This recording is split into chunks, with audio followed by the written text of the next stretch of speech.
Welcome to YouTube channel TTI master. स्वागत है आप सभी का पीओटी की लेक्चर सीरीज की एक और नई वीडियो में। आज हम बात करेंगे यूनिट नंबर 5 का वीडियो नंबर पार्ट 2। पार्ट 1 में ऑलरेडी अपलोड कर चुका हूँ यूनिट 5 का। इसमें हमने top important multiple choice question discuss किए थे जो एग्जाम पॉइंट ऑफ व्यू से इंपॉर्टेंट है, एग्जाम में आ सकते हैं। ये जो पीओटी का क्रैश कोर्स है हमने यूनिट वाइज स्टार्ट किया है। यूनिट वाइज हम इंपॉर्टेंट क्वेश्चन डिस्कस करते हुए उनका डिटेल स्टडी भी कर रहे हैं।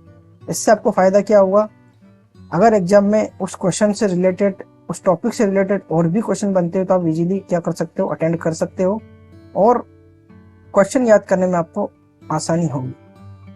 तो अगर आपने प्लेलिस्ट में नहीं देखा है वीडियो जितनी भी मैंने अपलोड की हैं, तो प्लेलिस्ट में जाके आप वीडियोस देख सकते हैं। यूनिट नंबर 1 से लेकर हम सिस्टमेटिक वे से इस कोर्स को करते हुए आ रहे हैं। आज हम यूनिट नंबर 5 देखने वाले हैं, जिसके अंदर पार्ट 2 में हम देखेंगे कम्युनिकेशन और माइक्रो टीचिंग। कम्युनिकेशन और माइक्रो टीचिंग भी इंपॉर्टेंट टॉपिक्स हैं, एग्जाम में क्वेश्चन बनते हैं इससे। तो आगे डिस्कस करते हैं। क्वेश्चन नंबर 1 है, which of the following is a component of communication system. Communication system के कौन कौन से कंपोनेंट होते हैं? सोर्स होता है, मैसेज भी होता है, रिसीवर भी होता है। ऑल ऑफ दीज इसका करेक्ट आंसर हो जाएगा ऑप्शन नंबर डी। ये जो क्लासेज हम ले रहे हैं इसका पीडीएफ आपको अवेलेबल करा दिया जाएगा।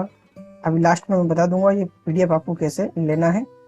अगर आप पीडीएफ परचेज करना चाहते हो, लेना चाहते हो, तो आप हमारे व्हाट्सएप पे इसका पेमेंट करके इसका स्क्रीनशॉट शेयर कर सकते हो। वहाँ पे हम आपको इसकी पीडीएफ अवेलेबल करा देंगे। ये पीडीएफ काफ़ी इंपॉर्टेंट रहने वाली है आपके एग्जाम पॉइंट ऑफ व्यू से, प्रैक्टिस के लिए। Unit wise important multiple choice question discuss हम करेंगे। तो आइए देखते हैं नेक्स्ट क्वेश्चन। अच्छा, कम्युनिकेशन की बात हुई तो कम्युनिकेशन को हम देख लेते हैं कम्युनिकेशन क्या होता है, जिससे आपको इस टॉपिक से कितने भी क्वेश्चन अगर बने तो आप इजीली अटेंड कर सकते हो। तो कम्युनिकेशन क्या होता है? Communication is defined as the process of sending and receiving understandable information from one person to another. मतलब एक पर्सन से दूसरे पर्सन की ओर इंफॉर्मेशन का क्या करना है, आदान प्रदान करना है, रिसीविंग। ठीक है, एक पर्सन से दूसरे पर्सन मतलब एक आदमी अपनी बात किसी और दूसरे आदमी को कहना चाहता है तो उनके बीच जो ये इंफॉर्मेशन का आदान प्रदान होगा, रिसीविंग। ठीक है, तो ये क्या होगा? कम्युनिकेशन होगा। क्या होगा? कम्युनिकेशन। कम्युनिकेशन को हिंदी में बोलते हैं संप्रेषण। आसान सी भाषा में अगर हम बात करें, कम्युनिकेशन का मतलब है अपनी बात कहना, अपनी बात एक दूसरे को समझाना। फॉर एग्जाम्पल, टीचर स्टूडेंट से बात करते हैं तो वो क्या है? कम्युनिकेशन है। हम अपनी दैनिक जीवन के अंदर एक दूसरे से क्या करते हैं? कन्वर्सेशन करते हैं। अपने इमोशंस, अपनी फीलिंग्स वो क्या करते हैं? शेयर करते हैं। तो वो भी क्या है? कम्युनिकेशन है। तो कम्युनिकेशन क्या है? आपकी फीलिंग्स, आपकी इमोशंस, आपके आइडियाज को क्या करना है? तो इन्फॉर्मेशन है वो एक पर्सन से दूसरे पर्सन की ओर क्या करना है? सेंड करना है। ठीक है, तो ये क्या होता है? कम्युनिकेशन, संप्रेषण। देखिए, कम्युनिकेशन के अंदर कौन कौन से सेंडर, मैसेज, मीडिया या चैनल, रिसीवर। सेंडर मतलब फॉर एग्जांपल आप किसी से बात करना चाहते हो, आपने फोन उठाया, कॉल उठाया, आपने अपना सेल उठाया, सेल से आपने कॉल लगाई, तो आप क्या हुआ? सेंडर होगा। आप अपना मैसेज सेंड करना चाहते हो, आप कुछ टाइप कर रहे हो व्हाट्सएप पे, एग्जाम्पल में दे रहा हूँ, तो आप क्या हुआ? सेंडर हो गए। आपने जो मैसेज लिखा वो आपका मैसेज हुआ। ठीक है, क्या आप मैसेज आप भेजना चाहते हो? मीडिया या चैनल जिसके थ्रू आप अपना मैसेज कन्वे कर रहे हो, जिसके थ्रू आप अपना मैसेज कन्वे कर रहे हो। फॉर एग्जांपल, आप व्हाट्सएप पे मैसेज कर रहे हो तो उस समय मीडिया या चैनल क्या होगा? मीडिया या चैनल क्या होगा उस समय? आपका सेल फोन होगा। आप सेल फोन के जरिए आप क्या कर रहे हो? अपना मैसेज कन्वे कर रहे हो। तो मीडिया आपका क्या हो गया? सेल फोन हो गया। ठीक है, वो सोशल मीडिया और व्हाट्सएप भी ठीक है, लेकिन मीडिया या चैनल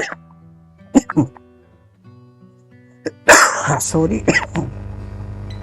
व्हाट्सएप के थ्रू आप अपना मैसेज कन्वे कर रहे हो।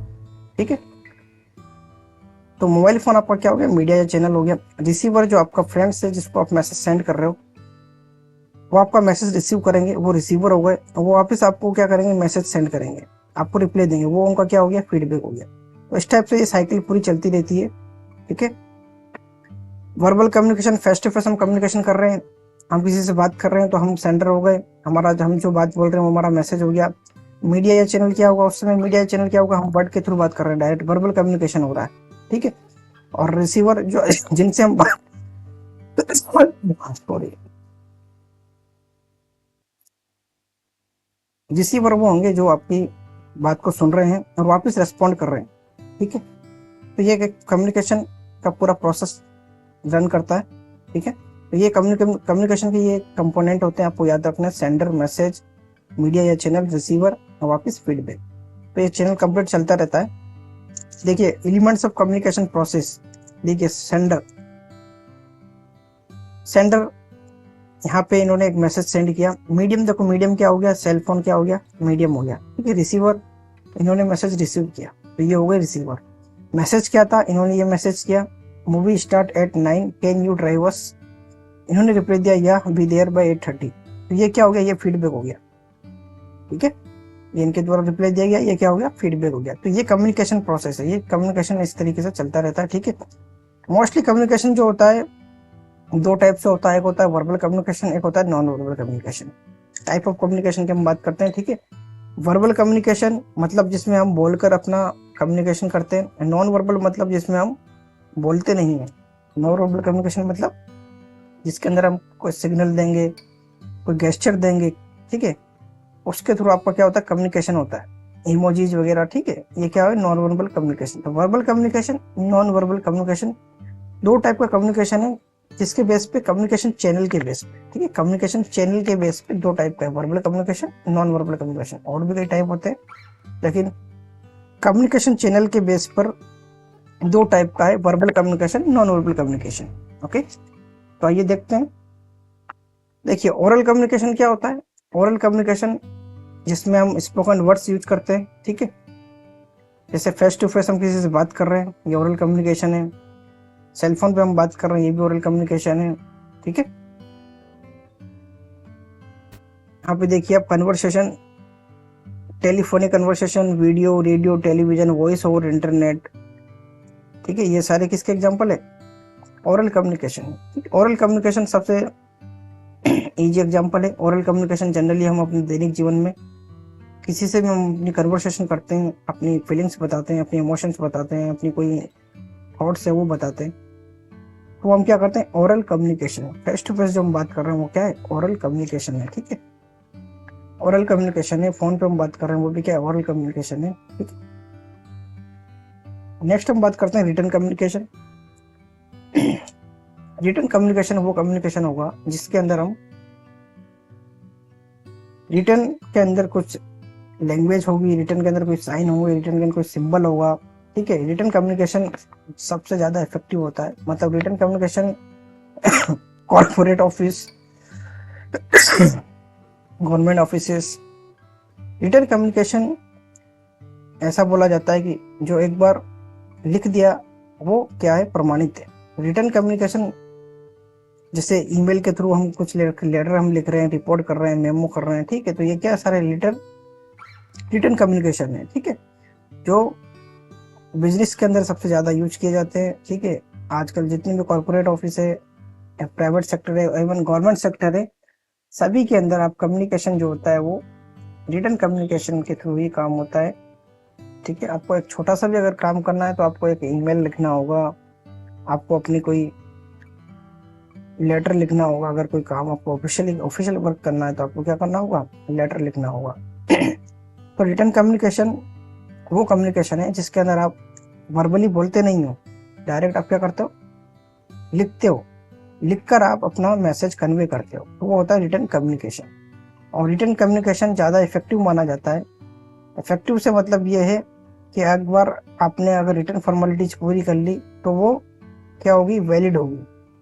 अगर रिटन में आपने किसी को ऑर्डर दिया कि आपको ये काम करना है, तो रिटन में जो ऑर्डर होगा वो आपको उनको फॉलो करना होगा। अगर वो नहीं करते हैं तो उनके अगेंस्ट एक्शन लिया जा सकता है। लेकिन अगर ओरल कम्युनिकेशन में आप सिंपली वर्ड से आपने बोल दिया कि ये रिस्पॉन्सिबिलिटी आपको दी जाती है ओरल कम्युनिकेशन में, और अगर वो नहीं करते हैं तो हम उनके खिलाफ, उनके अगेंस्ट क्या रेस्पॉन्ड नहीं कर सकते। तो रिटन कम्युनिकेशन ज्यादा इफेक्टिव होता है as compare to oral communication, okay. तो लिखी हुई चीजें जो होती है वो ज्यादा प्रमाणित मानी जाती है as compare to oral communication. Written communication I hope आपको समझ में आया होगा। नेक्स्ट हम बात करते हैं non verbal communication. Non verbal communication नाम से इसका आपको पता लग रहा होगा। नॉन वर्बल मतलब जहाँ पे आपको क्या करना है, बोलना नहीं है। आपका जो कम्युनिकेशन होगा वो आपके गेस्चर के थ्रू होगा, बॉडी लैंग्वेज के थ्रू होगा, पोस्चर के थ्रू होगा, आपकी वॉइस के थ्रू होगा, आपके फेशियल एक्सप्रेशन के थ्रू होगा। आप देख सकते हो यहाँ पे अलग अलग इमोजीज है, ठीक है। आप हैप्पी हो तो आपके लिए हैप्पी वाला इमोजीज, सैड हो तो सैड वाला इमोजीज। तो ये होता है non verbal communication. I hope आप समझ पाए हो। नेक्स्ट हम बात करते हैं one to group communication. One to group communication मतलब एक स्पीकर होंगे, ठीक है, ठीक है, वो अपना मैसेज कन्वे कर रहे हैं, ठीक है। मैसेज कन्वे, ये रिसीवर्स हैं जो रिसीव कर रहे हैं, और यहाँ से ये क्या हो रहा है, फीडबैक जा रहा है। तो वन वे कम्युनिकेशन वो कम्युनिकेशन है जिसके अंदर एक स्पीकर है अपना क्या कर रहे हैं, मैसेज कन्वे कर रहे हैं, ठीक है, और सभी रिसीवर्स को सुनना है। तो वन टू ग्रुप मतलब एक स्पीकर है, वो बोल रहे हैं, वो अपना मैसेज क्या कर रहे हैं, कन्वे कर रहे हैं, ठीक है। वन टू ग्रुप कम्युनिकेशन ये होता है, ठीक। एग्जाम्पल यहाँ पे दे रखा है। Example are teacher and a class of student, a preacher and congregation, a speaker and assembly of people in auditorium, ठीक। ये एग्जाम्पल है इसका वन टू ग्रुप कम्युनिकेशन का। नेक्स्ट हम बात करते हैं मास कम्युनिकेशन। मास कम्युनिकेशन वो कम्युनिकेशन होता है जिसके अंदर आप लार्ज ऑडियंस तक अपना मैसेज क्या करना चाहते हो, कन्वे करना चाहते हो। फॉर एग्जाम्पल आप अपने मैसेज को कन्वे करने के लिए radio, television, film, printed materials, printed media के अंदर आप अपना मैसेज कन्वे कर रहे हो। आप अपनी न्यूज जो है आप अपना मैसेज जो है न्यूज़पेपर के अंदर दे रहे हो, आप अपना मैसेज जो है रेडियो के अंदर दे रहे हो, आप अपना मैसेज टेलीविजन पे एड्स के जरिए दे रहे हो। तो लार्ज ऑडियंस तक पहुंचने के लिए आप जो कम्युनिकेशन यूज करते हो, इलेक्ट्रॉनिक मीडिया का जो ये कम्युनिकेशन है उसे हम बोलते हैं मास कम्युनिकेशन, ओके। बुक्स के अंदर, बुक्स भी एक क्या है, मास कम्युनिकेशन का एग्जाम्पल है, ठीक है। तो आई होप आपको समझ में आया होगा मास कम्युनिकेशन क्या होता है। नेक्स्ट हम बात करते हैं small group communication. Small group communication वो कम्युनिकेशन होगा जो एक स्मॉल ग्रुप के बीच में क्या होता है, कम्युनिकेशन होता है, ठीक है। A team working together on a project. तो ये छोटे ग्रुप के अंदर जो कम्युनिकेशन हो रहा है वो हो रहा है स्मॉल ग्रुप कम्युनिकेशन। नेक्स्ट हम देखते हैं इंटरपर्सनल कम्युनिकेशन। इंटरपर्सनल कम्युनिकेशन मतलब ऐसा कम्युनिकेशन जो एक टीचर और स्टूडेंट के बीच में हो रहा हो, किसी असाइनमेंट को लेकर, एक पेशेंट और डॉक्टर के बीच में हो रहा हो, ट्रीटमेंट को लेकर, एक मैनेजर और एक एम्प्लॉय के बीच में हो रहा हो, ठीक है। तो ये होता है इंटरपर्सनल कम्युनिकेशन, ठीक है। तो किसी दो पीपल्स के बीच में होगा, और इनफॉर्मल कन्वर्सेशन वहां पे हो सकती है, फॉर्मल कन्वर्सेशन भी हो सकती है, ठीक है। तो ये होता है इंटरपर्सनल कम्युनिकेशन। नेक्स्ट हम बात करते हैं क्वेश्चन की। Process of teaching and learning is a, teaching and learning का जो प्रोसेस होता है उसे बोलते हैं two way communication. Two way communication वो कम्युनिकेशन होता है जिसमें रिसीवर, सेंडर और रिसीवर दोनों के बीच क्या होता है, कन्वर्सेशन होता है। टू वे कम्युनिकेशन मतलब एक टीचर बच्चों को पढ़ा रहे हैं, पढ़ाने के साथ साथ बच्चों से फीडबैक भी ले रहे हैं, क्वेश्चन भी पूछ रहे हैं, कोई डाउट भी है तो डाउट भी पूछ रहे हैं। तो ये जो है, ये कम्युनिकेशन क्या है, two way communication. One way communication क्या होता है, एक ऐसा कम्युनिकेशन जिसके अंदर स्पीकर सिर्फ बोल रहे हैं और ऑडियंस क्या हो रही है, रिसीवर क्या कर रहे हैं, सिर्फ सुन रहे हैं, वो होता है वन वे कम्युनिकेशन, ओके। तो करेक्ट आंसर होगा option number A, two way. Next है is the barrier of verbal classroom communication. मतलब वर्बल क्लासरूम कम्युनिकेशन में कौन सा टास्क जो है, क्या है, बैरियर है। बैरियर मतलब रुकावट है। क्लैरिटी तो नहीं हो सकती, प्रॉपर प्रोनाउंसिएशन भी नहीं हो सकता, एबनॉर्मल स्पीड ऑफ स्पीच, ये जो है क्लासरूम कम्युनिकेशन का बैरियर हो सकता है, रुकावट हो सकती है वर्बल कम्युनिकेशन के अंदर, ठीक है। एबनॉर्मल स्पीड ऑफ स्पीच, बोलने की एक स्पीड जो है आपकी एबनॉर्मल है, नॉर्मल नहीं है, ठीक है। नेक्स्ट क्वेश्चन है to have effective communication it is best to avoid. Effective communication के लिए किस चीज को अवॉइड करना चाहिए। ऑप्शन नंबर 1 है wrong assumption and cultural barrier, B है thinking about the past experience, planning, avoid responding quickly.